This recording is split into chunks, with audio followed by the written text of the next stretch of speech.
dos 4 tipos de azeite que a oliveira dava e explico cada um deles. Falo também sobre Gaio, Diótrefes e Demétrio, da terceira carta de João, e mais 17 exposições que eu tenho certeza vai abençoar a sua vida no nome de Jesus. Quem lê sabe mais, entende mais, conhece mais e é menos enganado. A sabedoria você tem que adquirir. Pode tirar o seu dinheiro, podem tirar o seu carro, mas a sabedoria ninguém consegue tirar de você. Então eu tenho certeza que vai abençoar a sua vida, tá bom? Falo também sobre Melquisedeque, Hebreus capítulo 7, o seu sacerdócio, e falo também sobre Tetelestai, a palavra que Jesus usou em João capítulo 19, versículo de número 30. Tem também aqui algumas mensagens, aleluia. A palavra aleluia aparece no Novo Testamento apenas no livro de Apocalipse, e eu falo o que significa aleluia dentro do contexto de Apocalipse capítulo 19. Tem outro texto muito interessante, pregando num congresso: Deus irá voltar a sorrir para nós, porque Deus parou de sorrir. A expressão no hebraico, levanta-te, resplandece o teu rosto, é Deus, volte a sorrir para nós, porque Deus parou de sorrir, e o que fazer para Deus voltar a sorrir? Um texto muito interessante, uma mensagem que preguei também, por graça de Deus, que a mensagem é dele, nós somos apenas instrumentos seus, as vacas filisteias e as suas 5 lições. Tem isso na Bíblia, gente? Primeiro livro de Samuel, capítulo 6, tá bom? Está ali atrás. Muito obrigado pela paciência.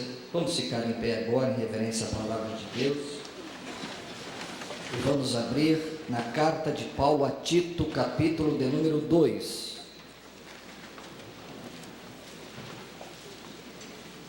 É uma honra muito grande estar aqui essa noite. Eu trago o abraço da minha esposa, que não pôde estar. A gente está com a pequena Rebeca, muito frio, muita chuva, mas eu trago o abraço da serva de Deus.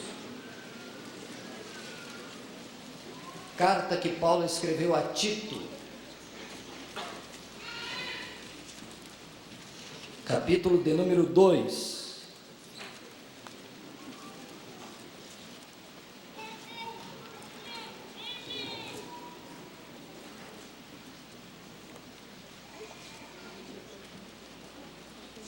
Carta de Paulo a Tito, capítulo de número 2.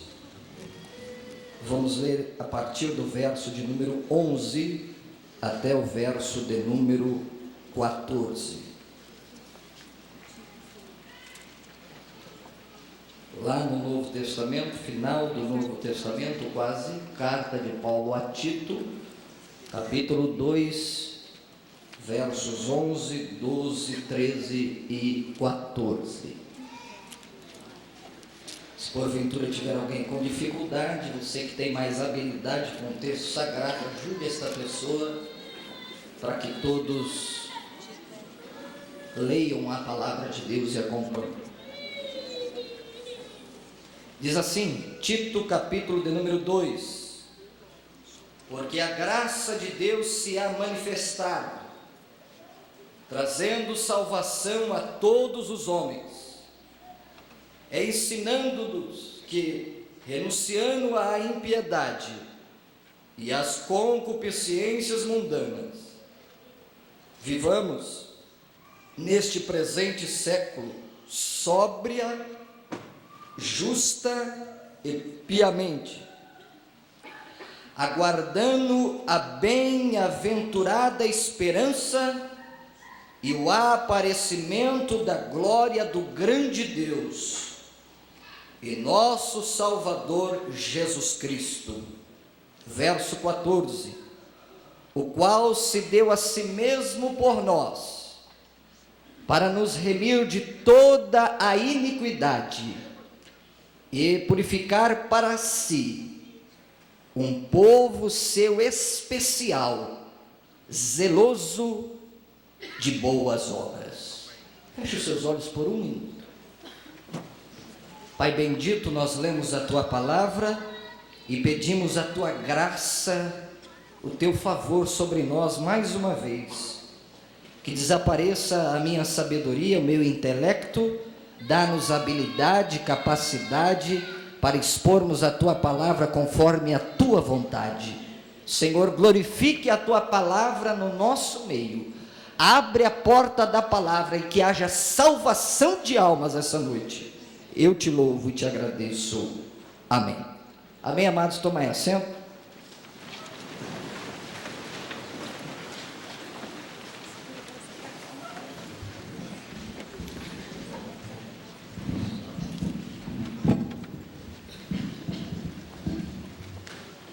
Glória a Deus. Eu quero falar nessa noite sobre a manifestação da graça de Deus.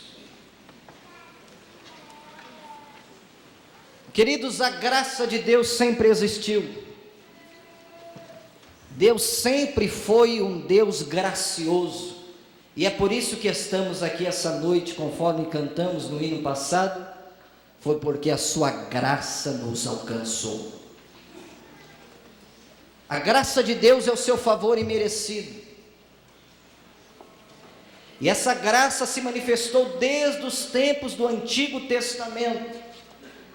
Nós pensamos que a graça de Deus não existia no Novo Testamento. Existia sim. No Antigo Testamento, nós vimos algumas facetas dessa graça, alguns vislumbres desta graça. Por exemplo, quando o homem pecou no jardim do Éden, e ele perdeu a comunhão com Deus, Deus vai falar com ele, e o texto diz que ele ouviu a voz de Deus e temeu porque estava nu, e Deus perguntou: por que você está com medo? Olha, porque eu pequei, eu estou longe da tua presença, a mulher que tu me deste. E diz o texto que Adão tentou fazer para si folhas de figueira, ou seja, a justiça humana querendo esconder o seu pecado, mas Deus, na sua grande graça e na sua misericórdia, o que fez? Deus matou um cordeiro, cobriu Adão e Eva, e após feito isso, lançou fora ele do jardim do Éden. Eu tenho certeza que se fosse eu, se fosse você, Adão teria saído despido, mas Deus mostrou a sua graça ali. Isso é graça. A graça de Deus é muito linda no Antigo Testamento, e vou dar outro exemplo. Por exemplo, quando o povo de Israel pecou após receber os 10 mandamentos, a Bíblia diz que naquele dia o monte estremeceu, houve fumaça, Deus se manifestou de uma forma grandiosa. Passado alguns capítulos, capítulo de Êxodo 32, o povo está adorando o bezerro de ouro. Porque Deus não destruiu aquele povo, já que eles estavam infringindo o primeiro e o segundo mandamento. O primeiro é: eu sou o Senhor teu Deus, e o segundo: não terás outros deuses. Porque Deus não destruiu aquele povo? Por causa da sua graça. Eu poderia citar outro exemplo, por exemplo, de Manassés, um homem que cresceu num lar piedoso. Seu pai era Ezequias, mas Manassés foi um dos piores reis que nós vemos na Bíblia. 55 anos, um homem que não andou com Deus, feiticeiro, idólatra, fez coisas terríveis, mas no final da sua vida, e eu quero glorificar a Deus por isso, a graça de Deus o alcançou, e ele terminou muito melhor. Isso é graça. Permita-me fazer algumas diferenças entre lei e graça. Sabe o que é lei? Lei é derrota, a graça é vitória. Lei é imposição, eu sirvo a Deus por imposição, eu tento chegar a Deus pelos meus méritos. Sabe o que é graça? Graça é convite. Mateus 11:28, vinde a mim, todos vós que estáis cansados, oprimidos e sobrecarregados, porque eu vos aliviarei, diz o Senhor. Sabe o que é lei? Lei é medo. Eu sirvo a Deus por medo de fazer alguma coisa errada e Ele descer a disciplina sobre mim. Sabe o que é graça? Graça é esperança. Graça é confiança. Sabe o que é lei? Lei é morte, graça é vida. Sabe o que é lei? Lei é Jó sendo massacrado por seus amigos. Jó, você deve ter pecado, porque não é possível um homem como você, um homem tão próspero, tão abençoado, tão proeminente, tão rico, tão feliz, acontecer isso com você, Jó. Você deve estar em pecado, confessa o teu pecado. Agora, sabe o que é graça? Graça é o mesmo Jó intercedendo pela vida dos seus amigos. Isso é maravilhoso. Lei é prisão, a graça é liberdade. Sabe o que é lei? Lei é o filho pródigo que pede para o pai: pai, dá-me a parte da fazenda. Por lei tinha que dar, toma meu filho.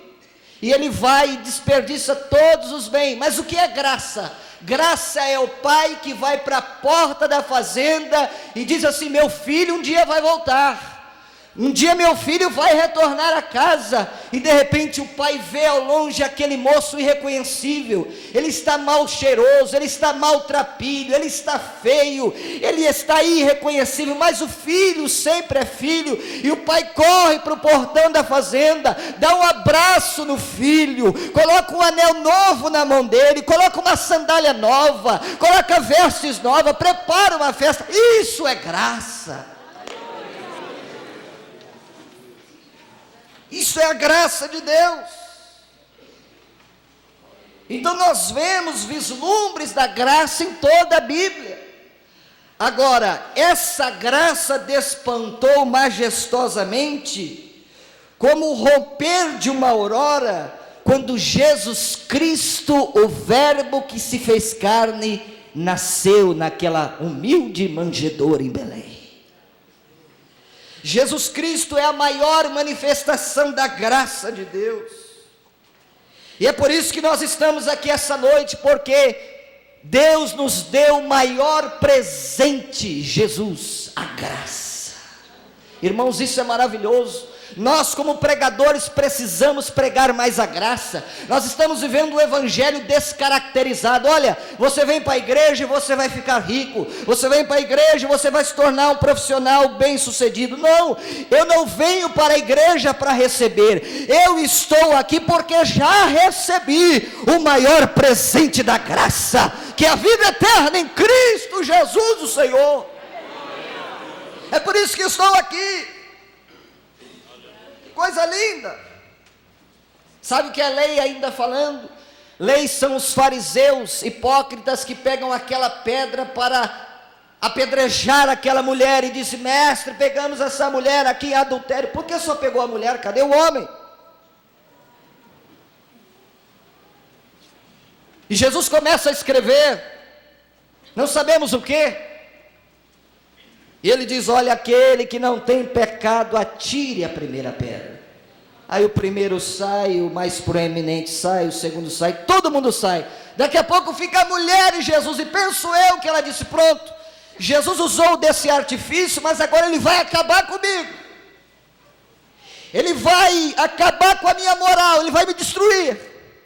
E Jesus olha para aquela mulher com seu olhar de graça e diz: mulher, onde estão os teus acusadores? Ela diz: Senhor, foram todos embora. E Jesus olha com aquele olhar de ternura, uma mulher que havia sido pega em adultério. Jesus olha para ela e diz: filha, nem eu também te condeno, vai embora e não peques mais. O que é isso? É a graça de Deus.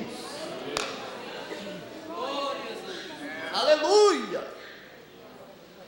Paulo aqui está falando da manifestação da graça de Deus. Ele usa aqui o substantivo, a palavra grega para manifestação, epifânia, que significa a visível aparição de alguma coisa, ou de alguém que estava invisível, e que agora se torna visível. Então, como eu falei, no Antigo Testamento nós vimos vislumbres da graça. Agora em Jesus essa graça se torna real.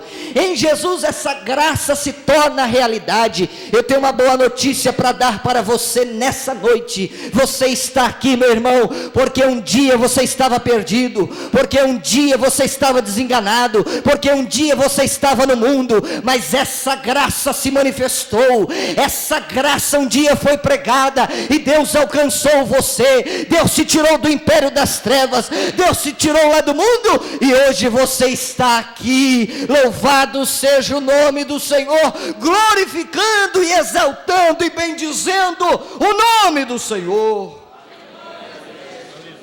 E Paulo vai falar dos três aspectos dessa manifestação. Ele fala a primeira coisa. Em primeiro lugar, ele vai falar sobre a origem da graça. Veja que lindo. O verso 11, permaneça com a sua Bíblia aberta. Porque a graça de... Fala forte. Porque a graça de... Paulo está falando da graça de Deus. A graça tem origem em Deus. Ela emana de Deus. Deus é um Deus gracioso. Ele é o Deus de toda graça. Esta graça foi esplendorosamente mostrada no nascimento de Jesus.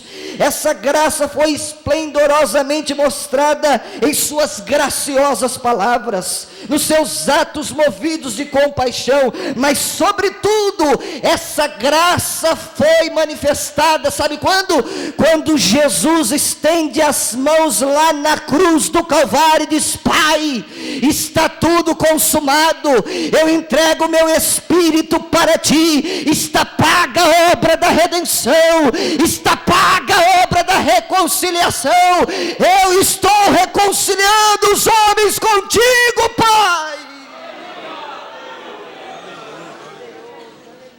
Ai, irmãos, como é bom saber que Deus é o Deus de toda graça.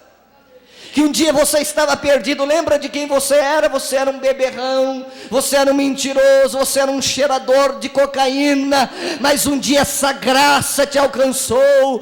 Um dia Deus transformou você, como diz o livro do Salmo, que do pó levanta o pequeno e do monturo ergues o necessitado, para sentar no meio dos príncipes da terra. Olha onde Deus te colocou. O que é isso? É graça. É graça, é graça, tem graça de Deus para você aqui hoje. Talvez você está afastado dos caminhos do Senhor, hoje a graça de Deus quer te alcançar. Talvez você entrou aqui pesado, talvez você entrou aqui em conflito, hoje a graça de Deus pode te alcançar, e você sair daqui uma nova pessoa, em Cristo Jesus o Senhor. Aleluia. Então essa graça tem origem em Deus. Ela não nasceu no coração do homem, ela nasceu em Deus. E isso é lindo em Deus, sabe por quê? Porque Deus nos amou, não era quando nós éramos bonzinhos, não era como nós procurávamos andar dele, não. Deus prova o seu amor para conosco quando nós ainda éramos pecadores. E eu tenho que concordar com Agostinho, uma das mentes mais brilhantes que a história já conheceu. Ele disse: buscastes enquanto não te buscávamos, agora te buscamos porque nos buscastes primeiro, Senhor. Essa graça tem origem em Deus. Deus é a fonte de toda graça, Deus é a fonte de toda sabedoria, Deus é a fonte do nosso entendimento. Foi isso que Paulo disse em Colossenses 2:3: nele estão escondidos todos os tesouros da sabedoria e do conhecimento. Tudo que você precisa está em Deus. Segunda coisa que Paulo vai falar aqui, Paulo vai falar da natureza da graça. Primeiro, ele fala da origem. Quem é a origem da graça? Mais forte, Deus. Segundo, ele vai falar a natureza da graça. Porque a graça de Deus se há manifestado trazendo o quê? Salvação. A graça de Deus é salvadora. Quando eu vejo esse evangelho sendo pregado por aí, irmãos, me revolta, pastor Paulo Freire. esse evangelho de troca. Olha, eu dou isso para Deus e Deus dá isso para mim. Estão barganhando com a graça, estão brincando com a graça, estão ressuscitando a lei e estão pisando na graça. Irmão, evangelho não é troca, evangelho não é um comércio, evangelho não é uma barganha, evangelho é poder de Deus para a transformação. Evangelho é a boa notícia. Sabe qual é? Que você estava perdido, que você estava longe, mas a graça pode te alcançar. Paulo está falando da natureza da graça, é uma graça salvadora. Oh, é isso que diz o texto. Aquele povo que estava na Galileia dos gentios, naqueles territórios, que vivia sobre uma grande sombra, eles vão ver a luz brotar. Quem era? Era o Messias que vinha chegar, era o Messias que estava anunciando o reino de Deus, era o Messias que toma o rolo do profeta Isaías e diz: o Espírito do Senhor Deus está sobre mim, pois que me ungiu a pregoar o ano aceitável do Senhor, a dar liberdade aos cativos, visão aos cegos. O reino de Deus é chegado no meio de vós. Isso é graça, é a graça que se manifesta trazendo salvação.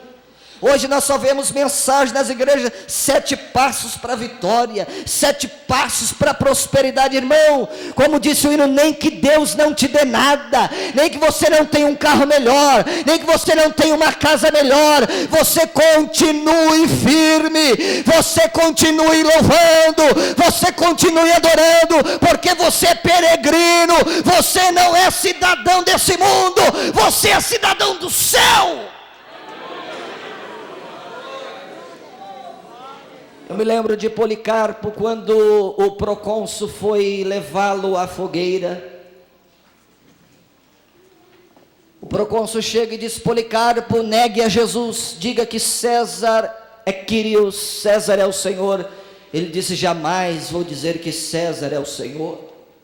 Mas você vai ser lançado na fogueira, Policarpo. Ele disse assim: há 86 anos eu sirvo ao meu Senhor, e Ele nunca me fez mal, somente o bem. Por que irei negá-lo nesse momento? Que fé extraordinária. Às vezes uma dor de cabeça já nos tira da igreja, às vezes uma dor na coluna nos tira da igreja, e o procônsul disse: mas você vai ser queimado, Policarpo. Ele disse: não tem problema, logo logo o meu corpo vai tombar, mas o meu espírito vai encontrar o meu Deus. Mas você se esquece, ó procônsul, que virá o fogo do juízo de Deus para aqueles que não aceitarem como Senhor. O que é isso, irmão? O que é isso? Isso é confiança no caráter de Deus. Isso é servir a Deus não por aquilo que Deus te dá, mas por aquilo que Ele é. Eu acho lindo a definição de William Hendrickson sobre a graça. Escute: a graça de Deus é o seu favor ativo, que outorga o maior de todos os dons a quem merece o maior de todos os castigos. Eu vou repetir: a graça de Deus é o seu favor ativo, que outorga o maior de todos os dons a quem merece o maior de todos os castigos. Isso era para mim, isso era para você, isso era para nós. Nós merecíamos o maior de todos os castigos, a condenação eterna. E o que Deus faz? Deus nos oferta o maior de todos os seus dons.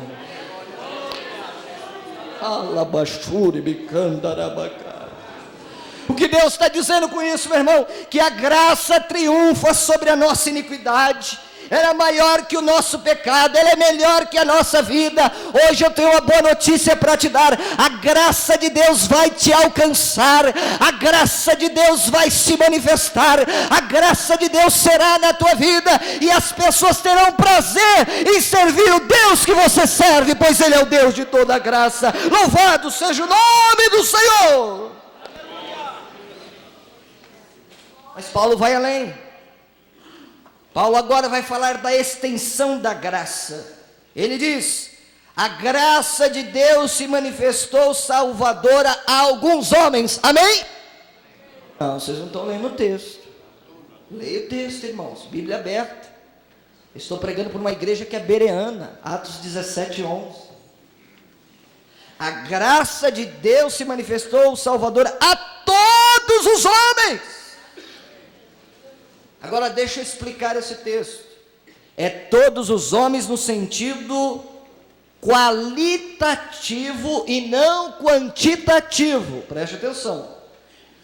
Porque se eu falar que é todos os homens, dá a ideia de universalismo, como alguns estão pregando por aí. Não, vai salvar todos. Não é todos. Preste atenção.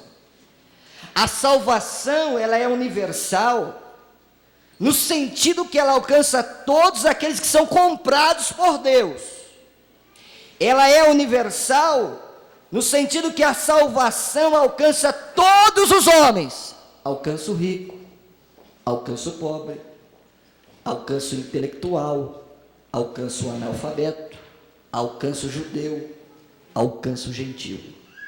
Portanto, aqui não é a ideia de universalismo, é a ideia sim, que todos aqueles que aceitam essa graça, esses sim são salvos. Muito importante explicar isso aqui, porque infelizmente, vocês sabem disso, nós pregamos o Evangelho. Quantas pessoas que não querem nem saber para o Evangelho? Vão morrer feiticeiros, vão morrer idólatras, vão morrer agnósticos, vão morrer longe de Deus. Então a graça de Deus para essa pessoa não se manifestou. Mas para você que está aqui, vamos levantar as mãos e adorar o nome do Senhor. Ela tem se manifestado de uma forma especial. Ah, se eu fosse você, eu dava um glória a Deus, porque você está entre esses que Deus escolheu, entre esses que Deus nomeou, entre esses, como diz Pedro: olha, vós sois a geração eleita, sacerdócio real, nação santa, propriedade exclusiva do Senhor, daquele que vos tirou das trevas para a sua maravilhosa luz. Levante a sua mão e adore ao nome do Senhor. Essa graça te alcançou. Mas Paulo vai adiante. Paulo agora vai falar da pedagogia da graça. Veja como a graça é linda. Ele vai falar no versículo 12: ensinando, fale para o seu irmão, a graça que ensina, fale para ele. Olha que texto lindo. É a graça que ensina. E o que ela ensina? Em primeiro lugar, a graça nos ensina para renegarmos o mal. Olha o verso 12: ensinando que renunciando à impiedade. A graça de Deus é pedagógica, ela é educadora, ela nos ensina a viver. Ser cristão é estar matriculado na escola da graça. Qual escola que você está? Você está na escola da acusação? Você está na escola da murmuração? Você está na escola da mentira? Ou você está na escola da graça? O primeiro destaque que Paulo dá é que a graça nos educa mediante uma forte disciplina de renegarmos a impiedade e as paixões mundanas. Veja que lindo, é uma graça que nos educa. Irmãos, eu tenho uma boa notícia: a graça de Deus vai te educar nessa noite. A graça de Deus vai te ensinar a você apresentar a Deus o seu corpo como sacrifício vivo, santo e agradável ao Senhor, que é o nosso culto racional. E nós não vamos mais nos conformar com esse mundo, mas nós vamos renovar a nossa mente pela palavra de Deus, e assim experimentar experimentaremos qual seja a boa, agradável e perfeita vontade de Deus. O que ela ensina? A graça ensina-nos a renegarmos uma falsa teologia. A palavra grega aqui para impiedade é acebeia no original. Refere-se à rejeição de tudo que é reverente e de tudo que tem a ver com Deus,